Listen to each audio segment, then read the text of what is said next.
Hello everyone. Today I am going to discuss a very important topic. That topic is electric potential due to a point charge. So last class আমি পঢ়িছিলো electric potential difference, electric potential হেবিলাক আমি পঢ়িছিলো. Today I am going to discuss electric potential due to a point charge. এটা এই ফিগাৰটো চোৱা. At the point O, we have a positive point charge plus Q. O point tot ami ki dhorisu eta positive point charge ase aru he positive point charge to hol plus Q. Etia ami A charge tur karone plus Q charge or karone P point tot A point tot electric potential find koribo lage. So what will be the electric potential at the point P due to charge plus Q at O? ঠিক আছে আৰু এই P point to plus Q chargeৰ পৰা কিমান ডিসটেন্সত আছে R ডিসটেন্সত আছে গতিকে আমি কিমান ডিসটেন্সত পটেনশিয়ালটো ফাইন্ড কৰিব লাগিব R ডিসটেন্সত আমি পটেনশিয়ালটো মানে আমি ফাইন্ড কৰিব লাগে তো you are going to determine potential at a distance of R at the point P এটা যদি আমি P পইণ্টত পটেনশিয়াল ফাইন্ড কৰিবলৈ যাওঁ তেতিয়া হলে আমি কি কৰিব লাগিব ইনফিনিটিৰ পৰা P পইণ্টলৈ এটা ইউনিট পজিটিভ চাৰ্জ আনিব লাগিব হয়নে তুমি ইনফিনিটিৰ পৰা মানে বহুত লাৰ্জ ডিসটেন্সৰ পৰা এটা ইউনিট পজিটিভ চাৰ্জ P পইণ্টলৈ আনিব লাগিব আৰু P পইণ্টলৈ আনোতে যিমান ওয়াৰ্ক ডান কৰিব লাগিব এগেইনষ্ট ইলেক্ট্ৰিক্যাল ফোৰ্স সেই ওয়াৰ্ক ডানটোকে আমি কি বুলি কম P পইণ্টত ইলেক্ট্ৰিক potential বুলি কম কাৰণ potentialৰ যেটো ডেফিনেশন আছিলে that definition was it is the amount of work done in bringing unit positive charge from infinity to a particular point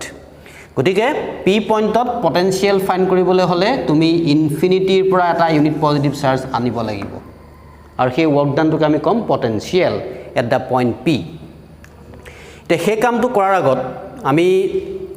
যেটো ওয়াৰ্ক ডান পাম সেই ওয়াৰ্ক ডানটো আমি ফোৰ্স এপ্লাই কৰিব লাগিব চাৰ্জৰ ওপৰত আৰু সেই ফোৰ্সটো ভেৰিয়েবল ফোৰ্স হ'ব এটা আমি ইয়াত ইমাজিন কৰি লম যে এ পইণ্টত ধৰা এটা টেষ্ট চাৰ্জ আছে Q naught is a test charge and it is placed at the point A এতিয়া এই টেষ্ট চাৰ্জটো এৰ পৰা ধৰা মই বি লৈ আনিছো through a small displacement dx now you bring or carry the test charge Q naught from the point A to the point B through a small displacement dx তেতিয়া হলে তুমি work done কৰিব লাগিব against electrical force তো আমি সেই work done তো আমি ইয়াত কিমান পাম so work done for small displacement dx work done for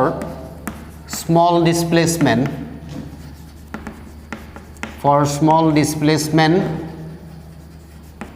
dx তাহলে তুমি এর পৰা বি লৈ আনিছা টেষ্ট চাৰ্জটো তেলে ওয়াৰ্ক ডান আমি ইয়াত স্মল পাম বিকজ ওয়াৰ্ক ডান আমি ইয়াত স্মল পাম কাৰণ ডিসপ্লেসমেন্টটো আমি স্মল লৈছো so it will be external force is suppose f vector dot dx vector ঠিক আছে f vector dot dx vector এতিয়া যদি মই টেষ্ট চাৰ্জটো এৰ পৰা যদি P পইণ্টলৈ আনো total work done for carrying in carrying unit positive charge total work done for carrying the charge from infinity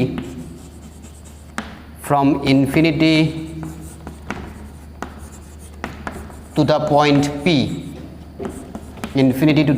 P যদি মই টেষ্ট চাৰ্জটো যদি মই ইনফিনিটিৰ পৰা যদি P পইণ্টলৈ আনো তেতিয়া আমি কিমান ওয়াৰ্ক ডান কৰিব লাগিব তো ডেফিনেটলি আমি এই ইকুৱেশ্যনটো কি কৰিব লাগিব ইন্টিগ্ৰেট কৰিব লাগিব গতিকে ইন্টিগ্ৰেট কৰিলে আমি পাম কিমান total work done W equals to integration f vector dot dx vector f vector dot dx vector infinity to r ইয়াত এটা বস্তু তোমালোকে চাবা যে আমি ইয়াত ইন্টিগ্ৰেচনটোত লোৱাৰ লিমিট পুট কৰিছো ইনফিনিটি আপাৰ লিমিট পুট কৰিছো r তাৰ মানে আমি টেষ্ট চাৰ্জটো ইনিশিয়ালি কোড আছিলে টেষ্ট চাৰ্জটো ইনিশিয়ালি আছিলে ইনফিনিটিত আমি এজিউম কৰিছো যে এই টেষ্ট চাৰ্জটো ইনফিনিটিত আছে তেতিয়া হলে সোৰ্স চাৰ্জৰ পৰা প্লাস কিউ চাৰ্জৰ পৰা তাৰ ডিসটেন্সটো কিমান হ'ব ইনফিনিটি হ'ব সেইকাৰণে আমি লোৱাৰ লিমিট লিখিছো ইয়াত ইনফিনিটি আৰু টেষ্ট চাৰ্জটো তুমি ফাইনালি আনিছা কোড পি পইণ্টত আনিছা ইয়ালৈ আনিছা পি পইণ্টত তো ইয়াত যেতিয়া টেষ্ট চাৰ্জটো থাকিব তেতিয়া সোৰ্স চাৰ্জৰ পৰা তাৰ ডিসটেন্সটো কিমান হ'ব r হ'ব গতিকে আমি আপাৰ লিমিট ইয়াত কি লিখিছো r লিখিছো ঠিক আছে তেতিয়া হলে আমি ইয়াত এটো এনেকৈ লিখিব পাৰিম it will be integration f dx এটা ডট প্ৰোডাক্ট হৈ আছে cos of 180 ডিগ্ৰী ঠিক আছে অ্যাঙ্গলটো 180 ডিগ্ৰী হ'ব হয় না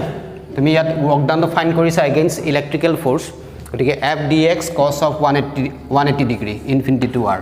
cos 180 ডিগ্ৰী কিমান হয় -1 হয় না গতিকে আমি ইয়াত লিখিব লাগিব minus integration f dx infinity to r ঠিক আছে এতিয়া আমি ইয়াত যদি f এর ভ্যালু পুট করো f টু হল ইলেকট্রিক্যাল ফোর্স এটা আমি f এর ভ্যালু কিমান পাম তার মানে f টু হল it is the force exerted by source charge on the test charge q naught at a তার মানে a পয়েন্টত যেতিয়া টেষ্ট চাৰ্জটো আছিল কিউ নট এই টেষ্ট চাৰ্জটোৰ ওপৰত সোৰ্স চাৰ্জে কিমান কুলম ফোৰ্স এপ্লাই কৰিব তো কুলম ফোর্সটো আমি কিমান পাম 1/4 পাই এপসিলন নট হয়নে q1 q2 বাই r স্কয়ার তো আমি ইয়াত লিখিব লাগিব capital q small q not হয়নে বাই x স্কয়ার এটো হল Coulomb force exerted by source charge on the test charge at the point a তো ইয়াত যদি আমি পুট কৰি দিও ইয়াত পুট কৰি দিলে আমি ওয়াৰ্ক ডানটো ফাইন্ড কৰিব পাৰিম it will be infinity two r 1/4 pi epsilon naught है ना q naught by x square into dx है এতিয়া আমি ইয়াত 1/4 pi epsilon naught এটো কনস্ট্যান্ট কোয়ান্টিটি এটো বাহিৰত গুছি আহিব আউট অফ ইন্টিগ্রেশন তো ইয়াত q naught is also constant তো এটো q naught তো বাহিৰত আহিলে ভিতৰত থাকিলে 1/x square dx infinity to r minus to মই ইয়াত আগত লিখিছো দেই হয়না this can be written as minus q naught by 4 pi epsilon naught এটা আমি এনেকৈ লিখিব পাৰিম integration 1/x square means x to the power -2 dx এনেকৈ লিখিব পাৰি infinity to r এটা তুমি এটা ইন্টিগ্ৰেট কৰিলে আমি ভ্যালুটো পাম w equals to minus q naught by 4 pi epsilon naught है ना ये কি হৈ যাব এটো ফর্মুলা তোমালোকৰ ইন্টিগ্ৰেশন x to the power n dx year value কিমান হয় x to the power n plus 1 by n plus 1 হয় না তো এটো ফর্মুলা তুমি ইয়াত এপ্লাই কৰিলে আমি ইয়াত লিখিব পাৰিম x to the power -2 plus 1 है ना n plus 1 আহে এটো -2 আছে এনৰ value -2 plus 1 by -2 plus 1 infinity to r lower limit infinity upper limit r এটা তোমালোকৰ এটো কিমান হৈ যাব -1 হৈ যাব এটো মাইনাস প্লাস হৈ যাব it will be q naught by 4 pi epsilon naught হয়নে ইয়াত থাকিব কি এতিয়া এটো আহিব x to the power -1 মানে 1 by x infinity to r হয় এটো আহিলে the next to me put kora yat lower limit or upper limit now you put the value of lower limit infinity in place of x then put the upper limit r in place of x it will be q naught by 4 pi epsilon naught it will be 1 by r upper limit ami r put korilu minus 1 by infinity ঠিক আছে এটা 1 by infinity কি হয় 0 হয় তো ultimately আমি এটো কি পামগে এতিয়া q naught by 4 pi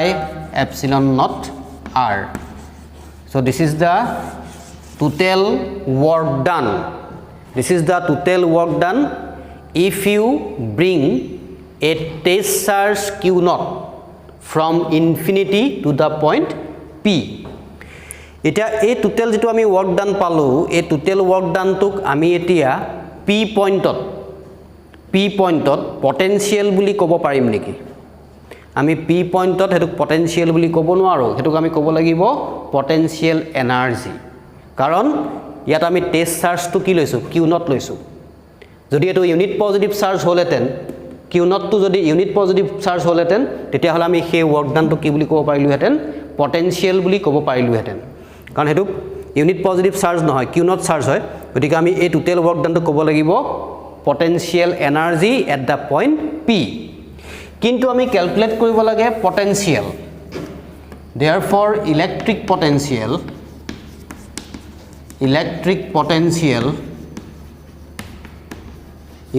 potential at P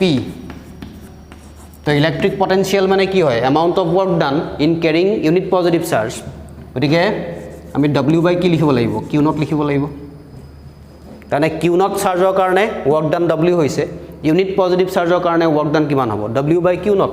আৰু হেতু কি হ'ব আমাৰ পটেনশিয়াল হ'ব গতিকে আমি যদি ইয়াত পুট কৰি দিও এটো ভ্যালু তেতিয়ালে Q নট ক্যান্সেল যাব তো আমি কিমান পাম তেতিয়া 1/4 pi epsilon naught 1/4 pi epsilon naught 1/4 pi epsilon naught আহিলে তোমাৰ এটা আহিব Q naught to cancel যাব it will be Q by R so this is the expression for potential at the point P due to this point charge plus Q at O so etu hol তোমালোকৰ expression to potential due to a point charge 1/4 pi epsilon naught Q by R or you can write like this V equals to এনেকৈ লিখিব পাৰা small k Q by R কাৰণ k মানে কিমান হয় 1/4 pi epsilon naught হয় and k is known as electrostatic force constant তো ইয়াৰ পৰা তোমালোকে দেখিছা যে kq it is a constant quantity so potential due to a point charge is inversely proportional to R R or কি হয় inversely proportional হয় যিমানে R increase হ'ব V কি হ'ব decrease হ'ব এটা যদি আমি if you plot a graph between V and R যদি V আৰু R ৰ মাজত আমি গ্ৰাফ প্লট কৰো তুমি এফালে প্লট কৰিলা ধৰা R সেপাৰেশন টু আৰু এফালে প্লট কৰিলা V তুমি ইয়াৰ পৰা চাই ক'ব পাৰিবা যে R ইনক্ৰিজ হলে V ডিক্ৰিজ হ'ব তাৰ মানে আমি P পয়েন্টত পটেনশিয়াল যিমান পাম এটো চাৰ্জৰ কাৰণে এটো পয়েন্টত যদি পটেনশিয়াল ফাইন কৰো মই বেছি পাম কাৰণ ইয়াত R টো কি হৈ যাব ডিক্ৰিজ হৈ যাব আৰু R ডিক্ৰিজ হলে V টো ইনক্ৰিজ হ'ব তো আমি গ্ৰাফ ডাল পাম এনেকুৱা আমি পাম গ্ৰাফ ডাল হয় না কাৰণ যিমানে R বাঢ়ি যাব সিমানে V টো কমি আহি থাকিব গ্ৰাফ ডাল আমি এনেকুৱা পাম So this is your potential and separation graph okay so this is all about for today's class thank you